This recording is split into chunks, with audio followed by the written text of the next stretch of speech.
All right. Hello. Welcome to the Artificially Intelligent Podcast. I am Nathan, a white cracker-ass hunky American comedian. With me, as always, is my bestest bud, an African-American black person of color musician. And we have a guest today. We have another cracker American. This is Jordan, who lives in Minnesota. And I don't actually know how it happened, but we crossed paths on TikTok somehow. Either I saw one of your videos, you saw one of mine. I stitched one of your videos. I stitched the one about was it Grassley and his taxes and the syntax. There you go. And I went about my drinking problem. There you go. That's so there. You have a better memory than I do, but I am a narcissist and I have an ego. So if someone takes an interest in me, I go, ooh. Who is this person taking an interest in me? So I watched some of your videos and I was like, wow, this is goddamn impressive. And I'll tell you right off the bat, what I find interesting is Barrett will remember this. A friend of mine, David Degner, he ran for office here in Iowa. He is a truck driver and a farmer. And you hear that and you automatically would think, oh, Trump, because that's just the stereotype. Mm-hmm. And you are, unless I'm mistaken, you are a farmer? Not exactly. You have a farm. Horses, a little bit of tillable space. Yeah. But you are not in the Trump camp. I won't define you as a liberal or a Democrat, but you defy expectations. You live in rural Minnesota, which people think Minnesota is a blue state, but basically it's a blue city surrounded by a red state. Yeah, it's very much. I mean, and I think that's the case with most states. Is your rural areas are going to be red, and then everything in the city is going to be very, very blue. And we just have a very dense population in the Twin Cities, and then a very spread out population over a big state. But yeah, you get out here, and there's flags on pickup trucks and the whole 9 yards. Yeah, that's the one thing with Iowa is the instant you leave Cedar Rapids, you get 5 minutes and you're seeing they're still up, the Trump 2020, which is funny because they're not even preparing for 2024 yet, but well, because he's still going to take office back before then, No, yes. What am I thinking? Anyway, so you create TikToks that, as I said, I find fascinating and interesting because they're political, they're intelligent. You do what I'm a comedian, so the first thing I either make a joke or I insult, whereas you break down and explain, and that's what I find fascinating. Is do you research the shit out of your topics, or are you just that smart? I suppose would be the first question. I don't know that I'm that smart. I do research the shit out of anything that I tend to be interested in. When you see stuff pop up, and then obviously everything's always flooded with memes and very biased stories on social media and stuff where a lot of us get most of our news now. And I want to make sure that I'm understanding both the whole perspective before I form an opinion on it. So it's something I've just kind of always naturally done. And that just sort of folded into these TikTok videos. So I've been working on a memory bank and then just refreshing as of now. But I'm sure as time goes on, I'm going to have to do far more research. Well, did you grow up in a liberal way? Like, what is it that led you to the thought process that you have? Because I've seen some of your stuff and I think it's great, but how did you get to that place? I didn't grow up in a overly political family, really, one way or the other. My parents are dead end of the boomer generation, or very beginning of the X generation, and apathetic as always. Really just no involvement one way or the other. And I think when I was younger, I definitely had probably more conservative views, but would have never considered myself really conservative. Like, I was not a Bush fan at all. But I spent about 8 years of my childhood. My parents got divorced really young, and I spent about 8 years of my childhood between Minnesota and South Florida. So two polarly different worlds. And I think that gave a lot of perspective on, just culture and life and things that, you know, you don't get outside your bubble. You don't get. And I think that should be credited a lot with kind of helping me come into my own. And then I moved back with my dad to Pine City, Minnesota when I was 15 going on 16. And then, you know, we have an excavating company, and the housing crash happened in 08, 09, about the same time that my dad got divorced and our whole world fell apart. And I've kind of experienced sort of the upper middle class life, and, you know, are we paying the electric bill or the mortgage this month type of thing. And so I think it gets me to empathize with a lot more people. And I think empathy is really what brings people more to the left side of the spectrum. Well, I certainly know that what I do doesn't. It's funny because I'm very aware that no one has ever insulted me or yelled at me, and I've gone, oh, well, that person must be right, I must be wrong. And yet my knee-jerk response is, all right, you're dumb, I'm writing you off. And that's and this is improper language. You can be flattered by it, but don't take it the wrong way. That's what made me so attracted to you. It's like, oh, that's what I like. Water bottle now. Yeah. Sorry, I didn't mean to cut you off there. That's perfect. That's what this is about. It's about cutting off and interjecting jokes. Like I've learned to restrain myself a little bit, because when you said my parents got divorced as a child, I wanted to pipe in and go, and how much of that was your fault, and what have you done to atone for that? But I've learned to like hold back some of my comments sometimes. But those are the thoughts that pop into my head immediately. Funny, completely unrelated to anything that we're talking about here, but the other day at Easter, my grandma winters in Texas, and she gets back right around this time. So it's the first time I've seen her since she's been back. And she decided to tie one on, which is not normal for her, but I think she drank damn near a whole bottle of wine to herself, and she's, you know, about 5'1" and doesn't drink a lot. And she was a character, and then she started blaming me for having to take a dog because I didn't want it at the house when I was a kid. And I'm like, Grandma, I definitely did not do that. And my dad pipes in and he's like, yeah, no, that was me. I'm like, yeah, I'm pretty sure I was like 2 when you got that dog. I don't think I had an opinion on it. So about our parents blaming us on stuff. Right. And name a 2-year-old that does not want a doggy. Like that would make no sense. But yeah, clearly I hate animals, as you can tell from my TikTok. Right. So. But expanding on what I was saying is, so I agree with you. Empathy is the way, empathy and understanding. And that's something Barrett and I talk about, is both encampments on the left and right, we seem to look at the other side as irredeemable. And that's just not the case. But I creep into that mindset every so often. Like right now, my most popular video on there is one where I say, oh, Trump Jr. wants us to boycott Disney. Perfect time to go. I did like that up and are like, oh, you support pedophiles, groomer, pedophile. Yeah. And I just, how do I not write these people off? It's like, Jesus fucking, whatever you are listening to or thinking to draw that conclusion is absurd. How do you stay above the fray? Like, I have friends that, I mean, I went to high school in a very small town in Wisconsin. So a bunch of my friends are Trumpsters, and we are friends because we just look past the politics.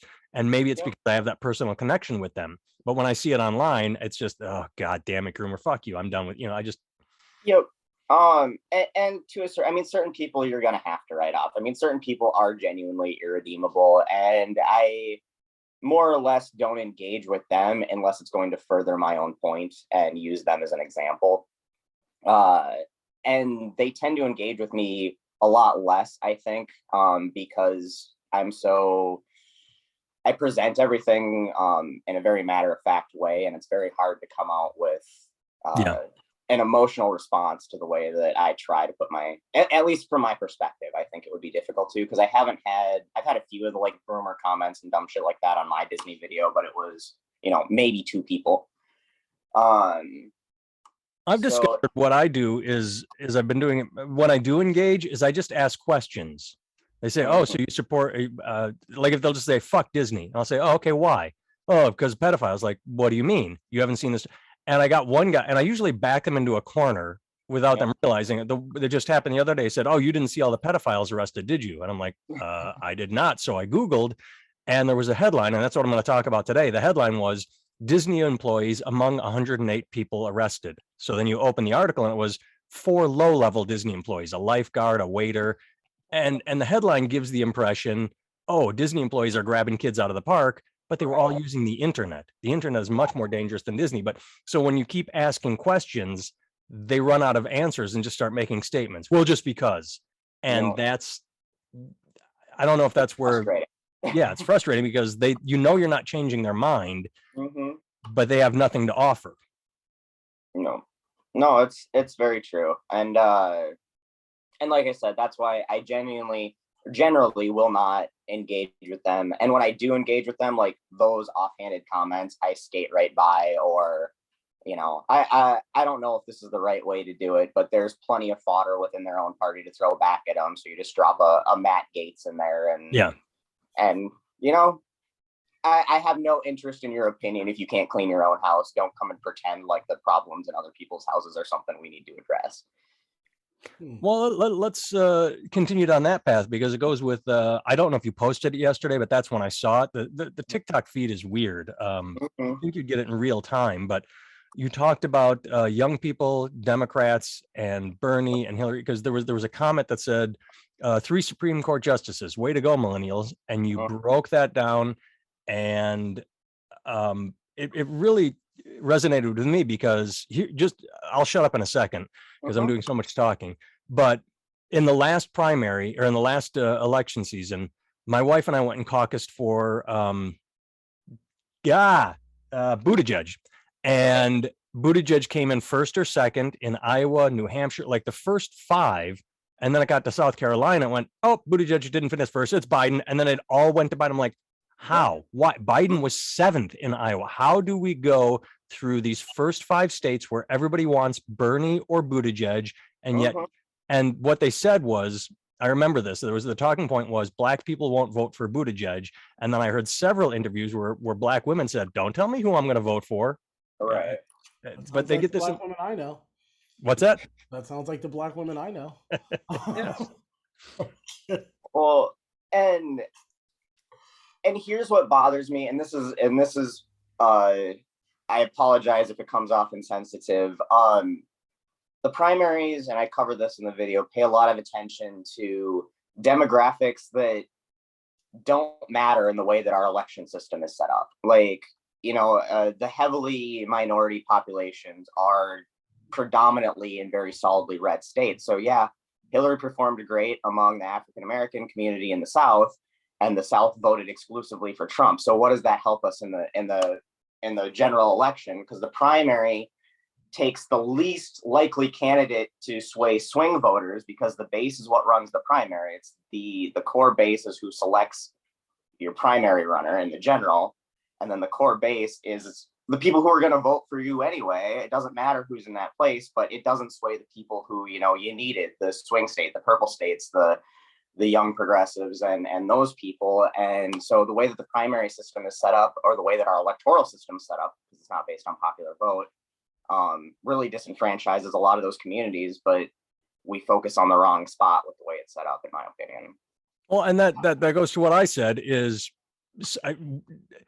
Biden wasn't going to win South Carolina regardless. It wasn't going to happen. So for that to determine who the Democratic candidate was mind-boggling to me. Yep. So, what do you, I guess, if you were to advise people of color how they could be more effective? I like where this is going. Come on, white person, tell. Well, I'm just curious what your thoughts are, because I have my own thoughts on this, but what would you suggest? I honestly don't think it's a shortcoming of people of color or the minority community as a whole. These areas have been so well gerrymandered, and these people have been so pushed out of the political discussion in the places that they are most dense, that they've lost a lot of their voice. And that's something that I think as a whole political structure needs to be redone. And I don't know if there is a ton that you guys can do at this point.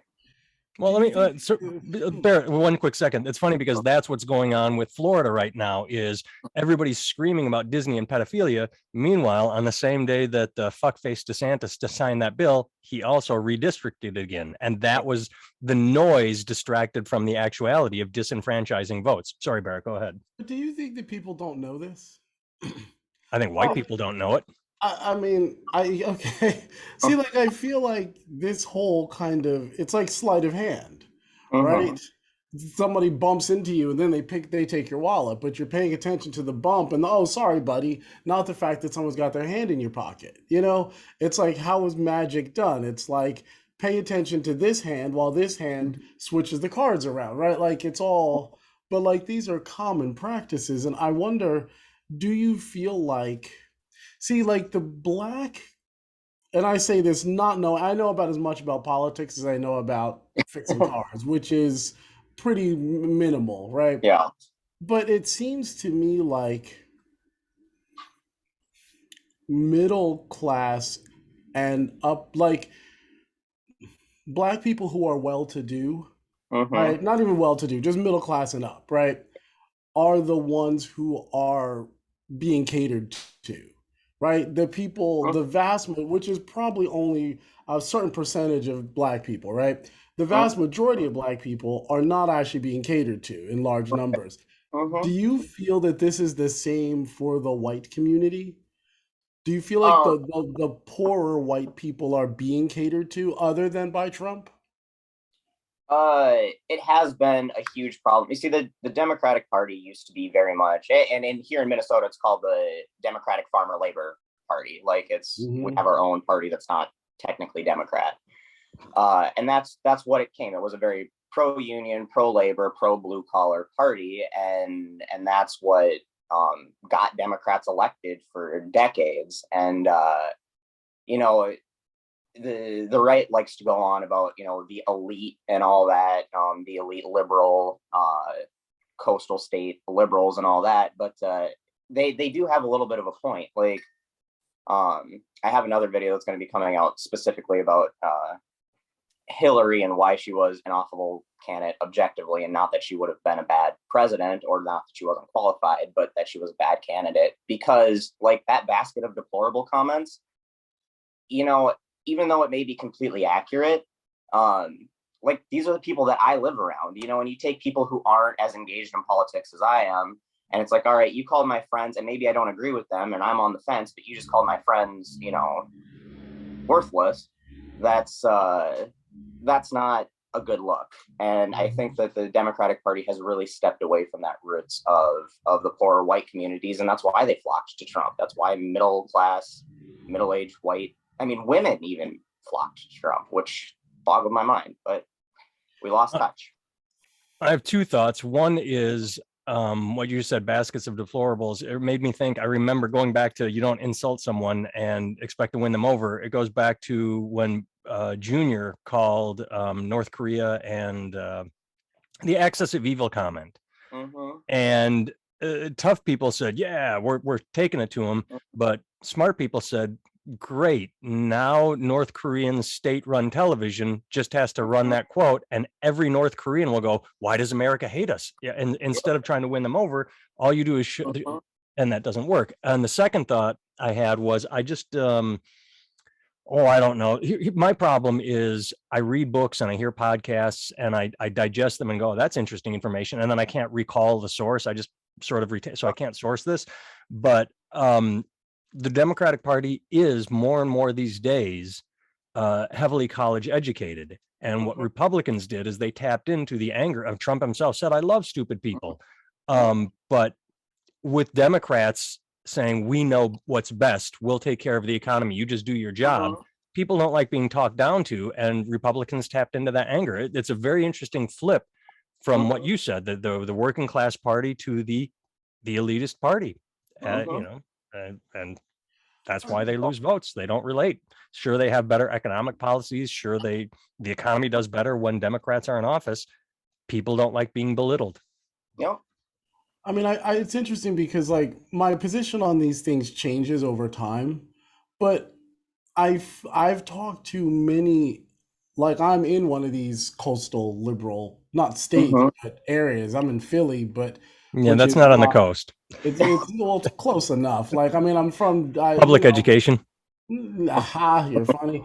No, but it's what you get what you pay for, right? But it's one of those things where, like, growing up in New York, New Jersey, you know what I mean? Spending like being born in Philly, growing up in New Jersey, spending lots of my time in New York, and then college years in Boston. I get a lot of this stuff, and a lot of my liberal friends have there is a kind of sense of like when people start to talk about how the liberals are really the racists, right? Mm-hmm. It's like, okay, I take that stuff with a grain of salt, but there is a bit of truth to it because when I talk to my white liberal friends who Mm-hmm. are well educated, and I'll say something like, well, you know, you guys seem to, on the surface, give a shit about the poor black kids in Harlem. Like on Mm-hmm. the surface, you seem to give a shit about them, but you don't give a shit about the poor white kids in the Appalachian Mountains or something, right? Like Right. you don't give a shit about them. Mm-hmm. And they'll say something to the effect of, fuck those kids, they should do better. Yeah. And when we start to talk, it's like there's this acknowledgement, this kind of tacit acknowledgement of what they Mm-hmm. would call white privilege. Like these kids have privilege, they should be Mm-hmm. able to do this, they should be able to move ahead, so forth and so on. And I'm like, well, what makes you think that if their daddy was poor and their granddaddy was poor and their great granddaddy was poor and their great great granddaddy was poor, and maybe they worked on the plantation, but they surely Mm-hmm. didn't own it, Mm-hmm. right?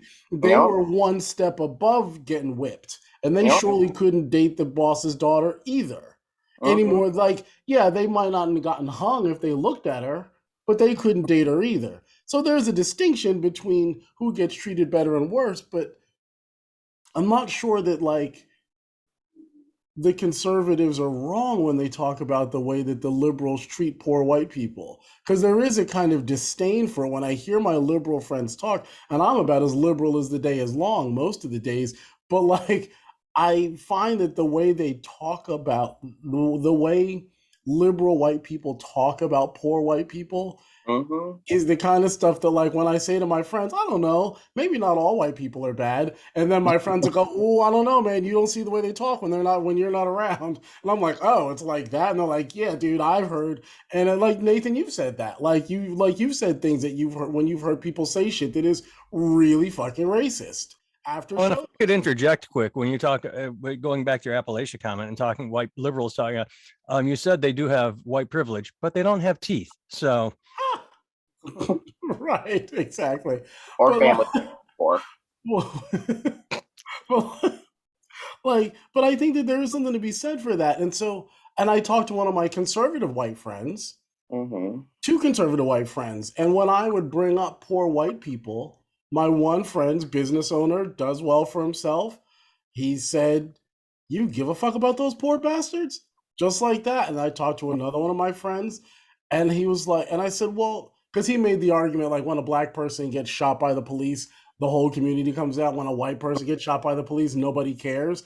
And I'm like, Yeah. what, do you expect black people to care when white people get shot? I'm like, okay, maybe what black people should care. But white people don't seem to care when white people get shot by cops. Like Correct. when they're like, well, the right after Tamir Rice, like 3 months earlier, a little white kid got shot playing with a BB gun. And I'm like, then why wasn't the whole town out Right. yelling and screaming and marching in the streets? Like, why don't white people care about white people? well, and not just that, but two thoughts. One, this just happened, or it's happening more and more. But the example I have, again, I can't source it, but um, a crime gets committed, and they say, "Oh, it was a young male wearing a hoodie," and that's it. And yet, if a white cop shoots a black person, it's white cop shoots black person. If there's a Right. crime committed, you cannot mention race if the person's black. Or here's an example. For the last couple of years, we were hearing heavily about Asian violence against Asians, and you'd see the violence against Asians, and you'd open the story, and somewhere near the bottom, oh yeah, it was a black male. Like there was a lot of black on Asian crime. The black Absolutely. part did not get reported all that much, but the hate Asian part did. fuck, what was my other thought? I already forgot it. But Fuck. do you find that white people are more stratified by race? Like I know that like as a group, like again, my conservative friends will say something like when I'll bring up white supremacy or something, he says, well, what are we supposed to do? The blacks are trying to take over. What are we supposed to do? We have to get together and band together to protect what's ours. And I'm like, right, but what about like once you protected what's yours, how the division seems to be largely among class, and there seems to be a lot of disdain between poor whites and rich whites. Like there seems to be no kind of other than the whiteness. There Hmm. seems to be not much that connects those two. Do you guys agree with this or no? Like, Yeah. what do you think about Um, this? I guess is the question. Nathan, did your thought come back to you? Yeah, when it comes to protect, I'm not so sure about that. Like, I agree, but I disagree because the thought that popped in my head was this one I can source. It was a 60 minutes expose on Social Security disability benefits. And they Mm-hmm. went to this part I'll get wrong, a small town in West Virginia or Kentucky, 99% white. And 70% of the town was on disability because they found a lawyer that just, or a doctor that said, oh yeah, I'll get you on disability. So they were all grifting the government, but these are all the same people then wouldn't say, oh, welfare queen, got to vote for Reagan, welfare queen, black people on welfare. And yet they were all taking, and the 60 minutes talked to some, or like did hidden camera shit and was like, these are able-bodied people up and walking around. It was around the recession of 2008 when they couldn't get rehired. They applied for disability, and then they just sort of kept it going like, hey, I like this not working thing. And Mhm. so they were absolutely grifting, but it was okay because I'm white and I earned it. And yet when someone else does it, then no, they're how dare the illegal immigrants, the brown people, come across the border and take our services. And I'm not sure how that related, but something you said Yeah, sparked that in me. this is a really multifaceted issue. Obviously, anything with race relations and class relations is going to be. But I like that you brought up Appalachian Americans because I went to college in Bristol, Tennessee, and it's something that uh, I think a lot of Wait, I do have to interrupt you. I'm so sorry. Appalachian Americans. That's a new one I've never heard. That's a new segment. Asian Americans, Hispanic. We got Appalachian yeah. Americans. Wow, we uh, are politically correct as a country. That's fair. It's just it really is the way that it needs to be addressed though, because it is they are an ignored sector of our country that people don't realize how bad it actually is there. Like, and I Right. think that's what's hard for a lot of white people to understand about other white people. Going back to your original comment um about them having disdain for these poor white people is like a lot of it's like a third world country. I mean, some of these people don't have, internet or indoor plumbing in the mountains out there, and it's crazy, and it's just hard for anybody who hasn't actually been there to comprehend that Right. that still exists in the greatest country in the world, so to speak. Um and so I think it's hard for people to empathize with it because they literally just haven't seen it and don't believe it. And you could even tell them and they wouldn't believe it. So we also have this I think innate nature to want to look down on people. Like we want to be better than the people around us. We want to feel like we're more accomplished than somebody else. It's how, in the Civil War, they convinced a bunch of poor white Appalachian people to go fight to keep slaves, even though they never owned slaves. They were never going to own slaves. They weren't fighting to keep anything for themselves, except for this identity that they were not the lowest on the totem pole. And yeah, that happens. I think that's happened throughout history, throughout societies. Everybody wants to not be the bottom, and that's why, going back to the poor white people who are on disability, even though there was nothing wrong with them, making fun of the welfare queens is if you can have all the cognitive dissonance in the world. Republicans are I mean, they've turned it into an art form, but Yeah. it's that's all it takes is they can have that little bit of cognitive dissonance and put it in as they can justify that they've somehow earned it because they paid in $20 to taxes at one point in their life, or their grandpappy did, and that's it, you know. And the welfare queens, they just never wanted to work, and they're having a bunch of kids and the anchor babies and whatever other propaganda that they see on Fox News, and they've never personally witnessed any of these things, you know. It's just things that they hear about, and it makes them feel better, like they're not the lowest level of society. And that's how the Republican Party has weaponized that really well. And that ties into what we had talked about earlier with the comments like, oh, Disney, pedos, groomers. It's the Republican Party is so good at messaging and buzzwords and getting something into the zeitgeist, even if it is an outright lie. I mean, Barrett and I have talked about this, and we don't need to go down this path, but one of the most fascinating things that has happened in very recent history is watching January 6th and with the McCarthy tapes that just came out, watching it happen, now hearing McCarthy's initial reaction, and within days, the narrative was already being spun, and you have people that just buy into the lie because it's easier to buy into what you want to believe than to do actual research, to go to Appalachia, to see people living in a third world country in our own country.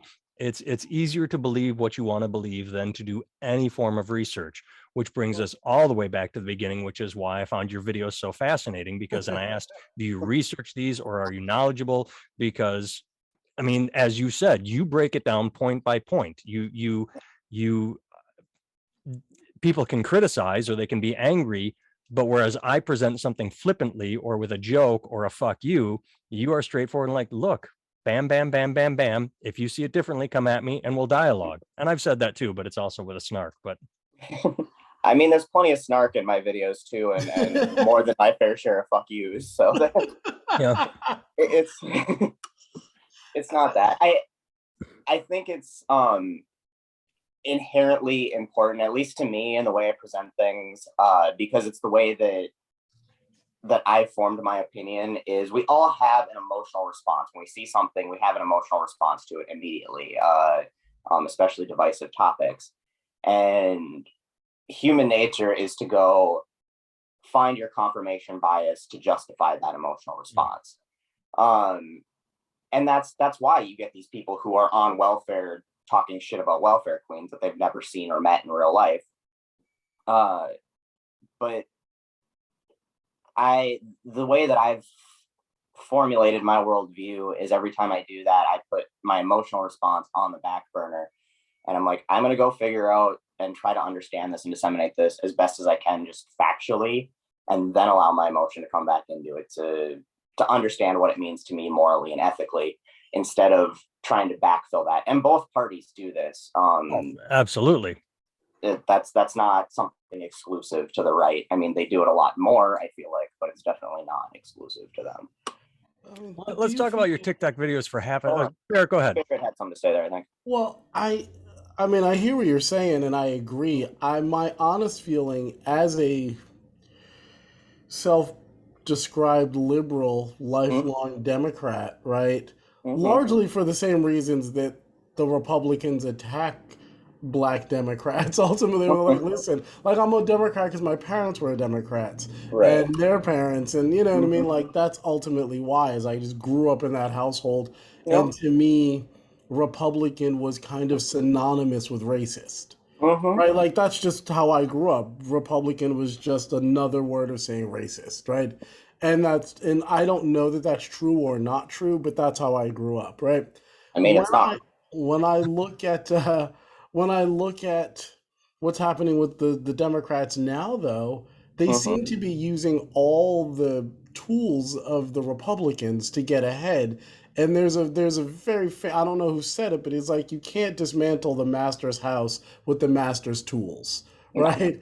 And it seems like the Democrats are just going in on this, like they're starting to get a unity of message, something that the Republicans have seemed to have for years. Like, I don't see any unity. I see the Democrats fucking flailing and being okay, incompetent. when I say unity of message, I mean unity of message when they attack. Like, if we take something as simple, and I guess this is not necessarily a microcosm of the big thing. But when it was like the Kyle Rittenhouse trial, right? All Mhm. I heard about was crossing state lines, crossing state lines, crossing state lines. And I said that to someone once. I was like, yeah, but he like crossed state lines about this. And then someone said, well, he's about 20 minutes away and he worked there. It actually wasn't that big a He deal. didn't And I work there. keep That was bullshit. right. And I remember like and I Oh, remember like having all of these arguments about the Rittenhouse thing and Mhm. having somebody who actually looked into it kind of debunk them within like 30 or 40 seconds. And I well, was but like, oh, am that's I just sorry to dreaming? interrupt, but is that the Democrats or is that just the media? Because I tend to throw that one on the media being sensationalistic and lazy. Don't the Democrats run the media? I'm kidding. No. I don't. If they did, Biden's unemployment numbers would be more widely known than they are. I mean, maybe again, like I don't know. Like when it comes to this kind of stuff, I am one of those people who looks at the headlines. Like all I saw, some white kid went and shot up a bunch of people for something, and then when you look at the trial and you hear the stuff, I was like, when I heard the actual testimony, much to my chagrin, I was like, God, it sounds like he wasn't necessarily right, but he wasn't necessarily wrong either. Yeah. Does that make sense? Do you know what I mean? Like once I heard the full story, it wasn't just like some crazed kid with an AR-15 running around shooting people. You No, it was a know, white supremacist with an AR-15 running around shooting people. I Like, I mean, mean, what's your take on that? On not that story per se, but like, mm, what is your take on that kind um, of thing? I think that you hit on, and this is going to be a video that I've been in the process of making for a while, which is on gun control and gun culture, and it probably won't go the way that you think it's going to. But I think that that is one thing that moderate liberal politicians tend to center around and have a unity of messaging on, and it's the wrong thing to center around and have a unity of messaging on. But beyond that, uh, I really don't see it. I mean, you have a ton of infighting, almost as bad as between, the moderate conservatives in the Republican Party and the Trump Republicans, or whatever you want to call those Mhm. things. Um, you have that ton of infighting within their party. You have the same thing within the Progressive Party. You have the progressives holding up moderate policy because they're not getting the things that they want, and the moderates trying to punish the progressives within the party, within Congress, for that. And there's really no unity on which way the party wants to go as a party, which goes Mhm. back to our primary issues that I talked about in my last video. I think that they're really struggling, and what's worse is they struggle to deliver on anything at all ever when they get into office. It was one of my biggest frustrations with Obama. I was very enthusiastically an Obama supporter in both elections, but he followed through on very little, and I understand that he had the geriatric mutant obstruction turtle in his way the entire time, but he not overturning Citizens United was, I think, my biggest frustration with him, Yeah. because he had the opportunity to do it and he found out how well it came to fundraising, and suddenly this wasn't a party platform partisan issue that he was going to do, because he raised more money than anybody using the thing that he rallied against getting rid of. And I think that kind of messaging and that lack of direction or follow through is difficult. The Republicans don't do much either, but they keep a solid straight line message. Well, Whether they do. It's just that they do it. I don't want to, personal opinion, they do it in the wrong places. Like, all right, Mhm, he didn't build a wall, but he sure, fucked with the border. He mhm, didn't improve the economy, but he sure, tried to restrict voting right. Like, mhm. yeah. So they do things. It's just not beneficial to all.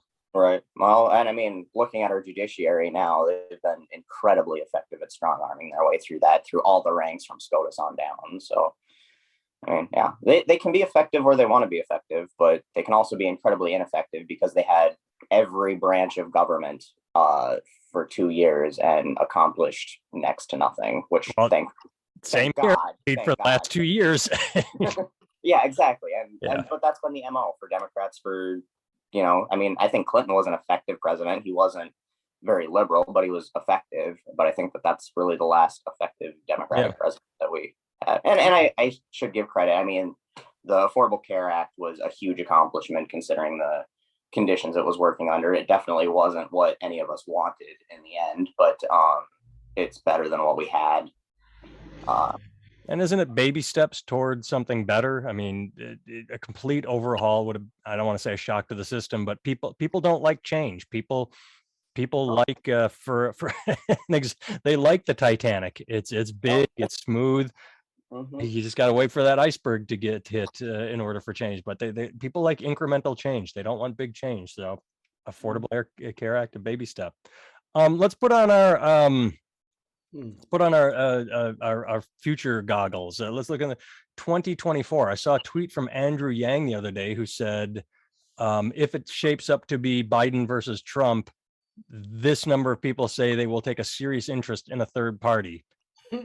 People always say that, but it rarely happens. Any thoughts? Both of you? Oh, I have thoughts, but you got anything, Barrett? No, you first. I just feel like we keep cutting you off. I keep seeing your face light up and then going back into the shadows. So I want to make sure I know that it seems like both of us can get on rants and just sort of talk over the entire conversation. Go ahead. But no, third parties are useless. Without ranked choice voting, they are never going to be competitive without the resources of a establishment party. And even with ranked choice voting, it's going to be an extreme uphill battle without those resources. But until we make that minimum step, they do nothing productive trying to run outside of the party construct. What do you think will happen if Biden... Wait, now you're just throwing another question out. This is your chance to shine and talk and give thoughts and opinions, and you're going to turn it around and toss out a question. I don't really have... I agree. Like, I mean, I think that it's interesting because I think that Trump threatened the Republican Party with the idea of him running as an independent and siphoning so many of their votes that there's no way they could win. I feel like the threat of a third party could be a solid threat if used effectively. I mean, it seems like Trump seemed to use it, right? Bernie theoretically could have used it, theoretically, right? Like, I think Bernie was strong enough to have siphoned away enough votes to make himself a threat. Right, he would have still, right, but he could have pulled a Trump and said, well, if you don't do this, I'm going to take all these people away from you. And they might have gone for it. I mean, I don't know if they would have or wouldn't have. But, yeah, I see what you're saying. I mean? Mm-hmm. You know, so in that way, I think it's a hostage. Right, like, because that's all Trump did is just he seemed to just hold them hostage, you know what I mean? But it seems like the Democratic Party seems to be much more interested in holding us hostage. Right? Like, saying, fuck you, we know you don't want Trump, so you'll vote for whatever bag of shit we put up here.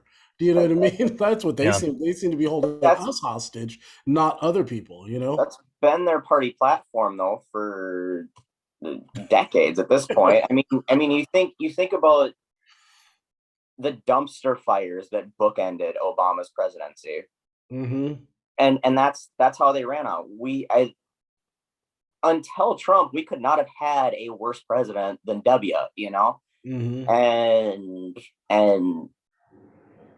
Democrats ran on that, like, hey, this is how bad it can be, vote for us. And they did put, I mean, I'm not saying Obama was a good candidate and he ran a very progressive platform, which again should have spoke volumes to the DNC and the way that they should be moving their candidates. But then they went through that. He didn't deliver. Approval ratings were tanking towards the end there. And then they lost to Trump, throwing in, you know, an establishment candidate that nobody wanted, and then waited for everything to get burned down and ran again on, look, this is how low the bar is. We cannot be lower than that. So just vote our way. And we don't have any other option. We are literally held hostage because Republicans keep the bar so low and Democrats have no incentive to do better. There was I don't, anybody can Google it, both of you. I read a fascinating book. It talked about Kennedy trying to primary against Carter in 1980 and how that really helped Carter lose. I mean, Reagan was not, I mean, you look at the results and you're like, oh, Reagan just kicked his ass. Well, it was also because Kennedy figured it pulled a Hillary Clinton in a way, said, it's my turn. I've been around long enough. God damn it. Give it to me. I know you won in 76, but it's my turn. And he fractured the Democratic Party, and Reagan slipped in. And you see, it's funny how history repeats itself and nobody learns, because that was Hillary's stance. It's my turn. God damn it. I should have had it in 2008. I'm the wife of the ex-president. My turn, my turn, my turn. And people went, fuck you. You don't deserve this. And Bernie tried to, overcome that and say people want something different. The system, the mechanisms squashed him, and Hillary lost because people weren't buying it. And as you just said, the biggest problem, not problem, the thing I find most amusing on any comments was when people come at me, oh, you must love Biden. Like, nobody loves Biden. No Biden vote. You didn't see, and this is not an original thought. Many people before me have said this. You've never seen people marching with Biden flags or no boat parades for Biden, or it was just like, because we're not in a cult. Yeah, it's just resignation is why we voted. It's also weird to be obsessed with a political figure. Like, it's just genuinely weird. Like, I'm not that obsessed with anybody, like my favorite musician or favorite actor or anything. Absolutely no way it comes to anywhere close that level of just weird cultish obsession. And it's definitely not going to be for a political figure I hire to do a job, they're an employee. But I mean, like, this country is kind of founded by self-fictionalizing extremists, right? And like, we've spent a few hundred years living in a self-fictionalizing way as a nation, right? And you mix that with Hollywood and things like that, I don't think as a nation we are actually trained or educated in the way of how to be critical thinkers about what's in front of us. We're kind of like, again, I'm not a fisher. I don't fish, but I have friends who do. We seem like just bass who just chase shiny objects, right? Like, that's what we do. Put something shiny in front of us, like, oh, and then we get hook and mouth, and then there it is, and we seem to be happy, like we swallow it hook, line, and sinker, and are happy and feel like we just had a good meal. When in reality, we've been just led around by the nose by these people who are just using. It's like, I don't know that it's drastically different than some girl with a big ass with 1 billion followers on Instagram, like, and a real source. And not to say that a big ass isn't a talent, right? Whatever, right? But you know what I mean? Like when you can have an economy based on people who can shake their ass and have millions of followers and become influencers and turn that into a legitimate career and make real money. That seems like a microcosm of what politics is. It doesn't seem to be about who presents best, or it's about who presents best rather than who is best, right? And I'm not saying that, again, like, I have real problems with Hillary and things like that, but I would have preferred her to Trump, I think. You know what I mean? But we like shiny pretend millionaires, right? Like, when you look at, like, I find this out in music all the time. We get on a gig with some band and we open up for them, and I think this band is raking in the loot, and they're doing all this stuff because Instagram and Facebook tells me that, and these big gigs they're doing, and I meet them and I'm like, oh, you guys aren't really doing as well as I thought.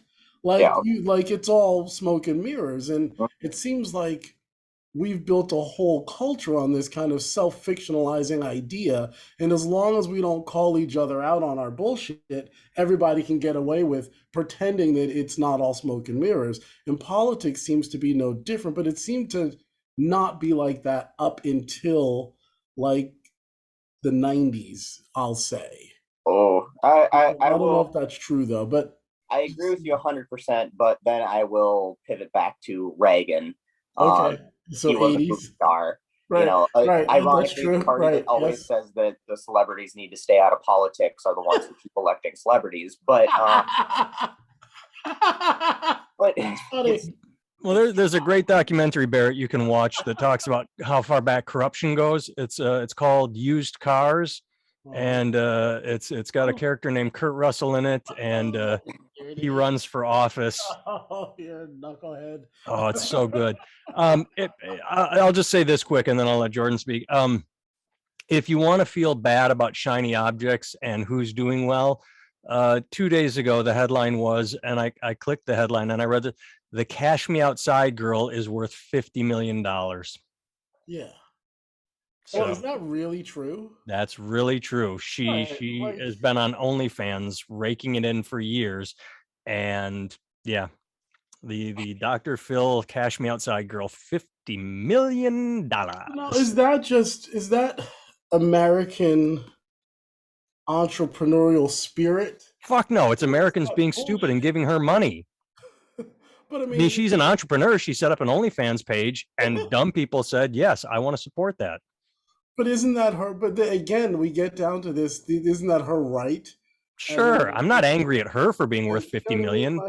I'm Like this is angry at what I People mean. society paid for for giving. 50 But million. like we have Yeah, but this is what the country's kind of built on, hucksters and suckers. Like the first people who came here, like the people who seem to come here by choice were either the hucksters or the suckers who believed that the streets were lined with gold, right? wasn't it religious assholes that everyone was sick of in England that said, I "Look, we think want to be that so Puritan that we got okay. to." Well, this gets us into a different argument. Did the country start in the 1600s or did it start in the 17 or 1800s? Like, where do we consider the Pilgrims the first people, or the Puritans the first people, Yeah, or Jamestown, or going down yeah, and other we're already paths? bumping up against our hour, so let's not go down that path. Where do you consider the start of Right. it? But it Mm-hmm. seems like the people who do best in this country are the P.T. Barnums, right? Yeah. Like anybody who's got a streak of P.T. Barnumsism has a real good shot of winning.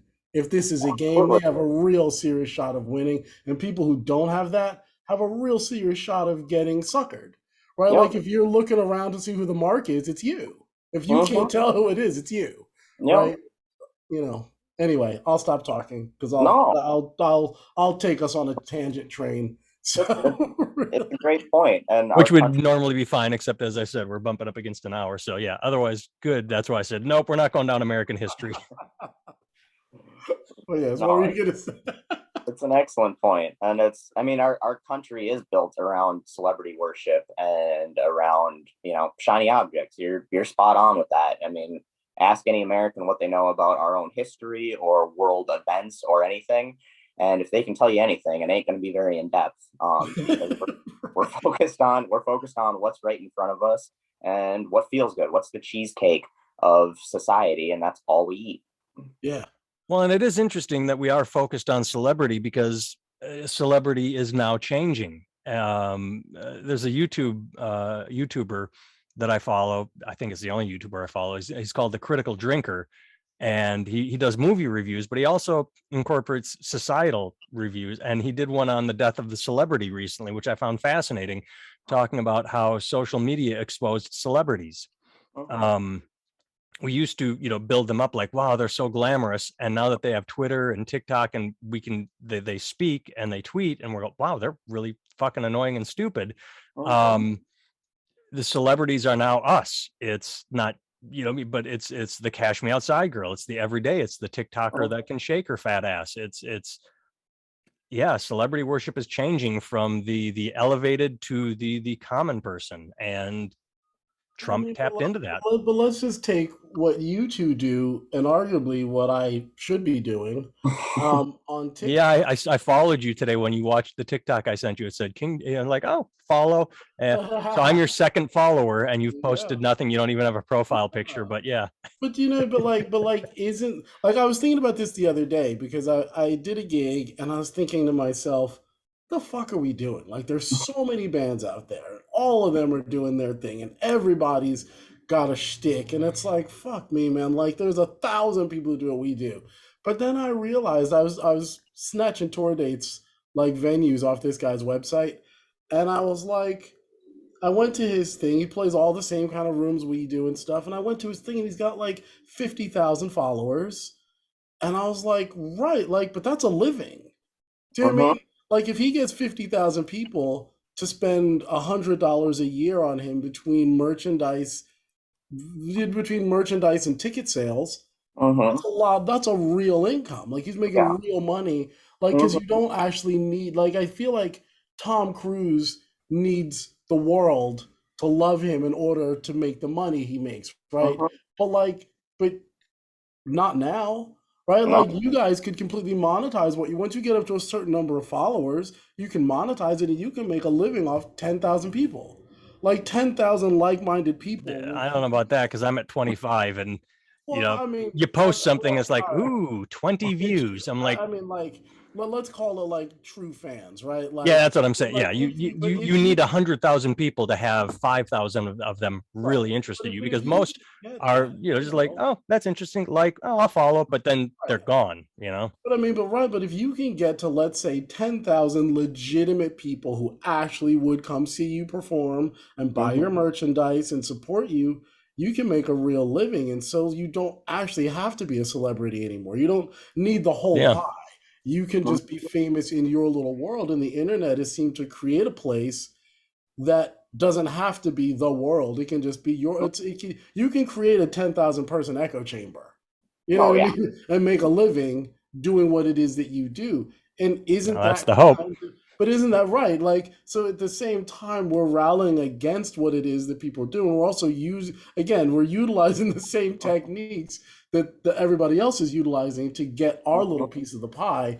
And are we that different in that way? Other than we believe that what we do is right and just and moral and sound. Are we Well, vastly different from them? I mean, let me answer that question by tossing it to Jordan by asking what not what is your end game, but what took you to TikTok to get your point across? Because obviously I'm a comedian, and so I try and do things to, as Barrett said, oh, that was funny, oh, that was amusing, oh, he's going to be in my town, fuck it, I'll go see him. Like, I'm not delusional in saying, wow, I can't wait to be TikTok famous and all.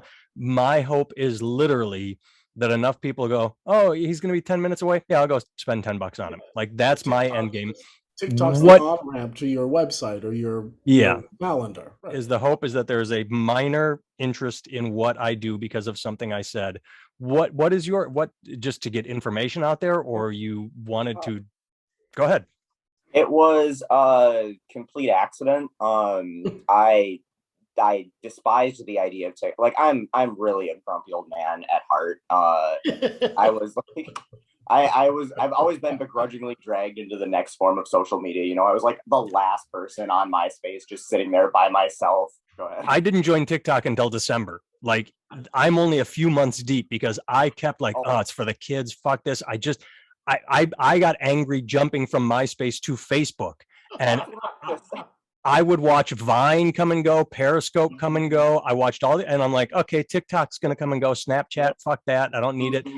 And after waiting and waiting and TikTok not going away, I finally joined. I'm like, I actually kind of like this. Fuck, I should have done this sooner. Or maybe and Barrett had been harping on me for over a year. You need to get on TikTok. You need to get on. And I'm like, ah. So yeah, I am right with you. I've only been on less than 6 months. yeah, I don't think I've been on that long either. I mean, my first big video was in March, so I'm 2 months into actually like doing this as a consistent thing. But no, at first I thought it was a bunch of Gen Zers lip syncing and doing stupid dances they ripped off of Minority Kids, and There's a so documentary on that. It's called Bring It On. Sorry. oh man, but yeah, and so I wasn't engaged, and then I started getting the people that were like sharing it like through Facebook Messenger, texting me like, "Oh, this video is funny," and I was just watching it through a browser, and then my girlfriend kind of got into it, and she was showing me all these funny videos, like every couple days she'd be like, "I gotta show you all these ones that I favorited," and we'd go through, and I'm like, "Oh yeah, that's kind of funny," and she kept trying to get me to download the app so I could like favorite my own videos and all that, and finally I did it. I'm like, I've got all these stupid like animal videos and dumb shit on my phone that are taking up space I don't really need on here, and I never show them to anybody. It seems like a good spot to just put them, or if anybody wants to look at them, they can. I can look at them when I want, and I can get them off my phone. And so that's what I started doing. And then I was sitting at the bar one day and that realization hit me that, kids who were born or kids who weren't alive for 9/11 are going to be able to drink legally in a bar with me. And I just turned into Gandalf instantly in that moment. And I was like, I wonder, I felt like that was like something that I just needed to get off my chest. And so I made like the first video of like me talking. I'm like, I'm not going to do politics or anything like that. I didn't expect that video to do anything, and it exploded. And then the boomer response video of the person saying kids today don't want to work, and that just irked me in the wrong way. And that's all it takes to like sucker me into doing something I said I wasn't going to do. And so I jumped down her throat, and then that video blew up, and I've just kind of rolled with it since. And I had no specific goal or end game. I was like, cool, I want to get to 10,000, then I can monetize and get my 50 cents a day from TikTok or whatever it is. And yeah, I still keep forgetting. Have you monetized it? I did. It's barely worth it, but yeah. I haven't. Because I look at my hits, I'm like, yeah, I have all these followers, but I read an article that said you get like point fraction of a cent for every 1,000 views, and so you really have to get big numbers in order for it to pay anything. I think I'm averaging about $1 a day right now. So it's a tank of gas a year. Yeah, exactly. At this rate, every 4 years. Let's go, Brandon. Do you think that you would ever run for politics or run for office or seek to really like get in the trenches and see if you could make change? I don't know. I feel, and this is, I guess the when I bitch about Gen X and then I go say that I'm very apathetic towards the idea of political change being able to happen, especially on a local level. And I know that's the wrong attitude to have. It's just I did some very local, like when I was in Florida, when I was a little kid, just being involved, going to town meetings and stating my opinion on, like we've got too many cats in the neighborhood type of shit. And it felt frustrating that nothing ever really seemed to move the needle for the amount of effort and time that the people that I saw were involved were putting in. And I'm not saying that I wouldn't do it. I just haven't seen the opportunity where I've been moved to do it. Well, let me not shit on any hopes and dreams that you don't apparently have, but to close this out, I had mentioned my friend Dave here in Iowa. He did run for office as a Democrat in a red county, and his experience was he would go door to door and talk to people, and they would say, my God, you are so good. You are so articulate. And you're a farmer and a truck driver, and I really relate to you. Wow, why can't there be more politicians than you? I think I'll vote for you. Oh, wait, you're a Democrat? No, fuck that. Like the instant the D came out, they loved him up until they saw the D, and that was just enough of a turnoff. And I said, just fucking run as an independent, even if you don't. In a small county, I think. Oh yeah, small county. I think you could do an independent run and beat both parties, but on a national level, no. So, all right. Quickly back to our 3-party system, right? Like, because I'll say that I can't speak for Black people now, but Black yes, you can. You're Black. You're a monolith. Barrett speaks for all Black people. We've determined that. But like I would have never voted for a Republican ever in my life, but I would consider it if they had policies that I thought were interesting. Do you think that on a smaller level, third party and independent politics could actually make a difference? And then taking that, like, real change takes time.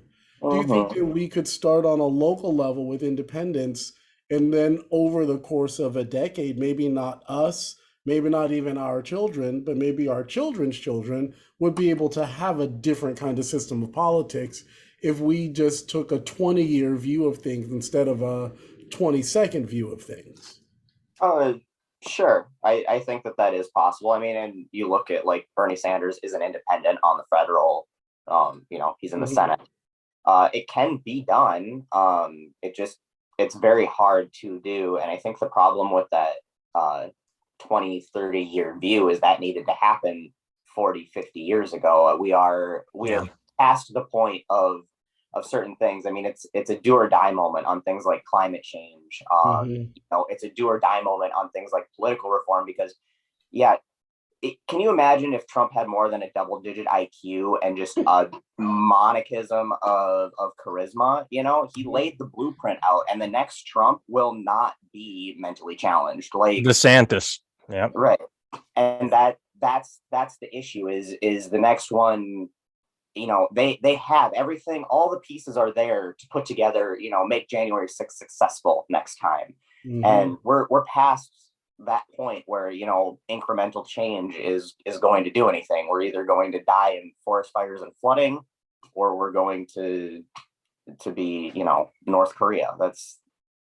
We need big change, in my opinion, and maybe I'm being dramatic. I don't know.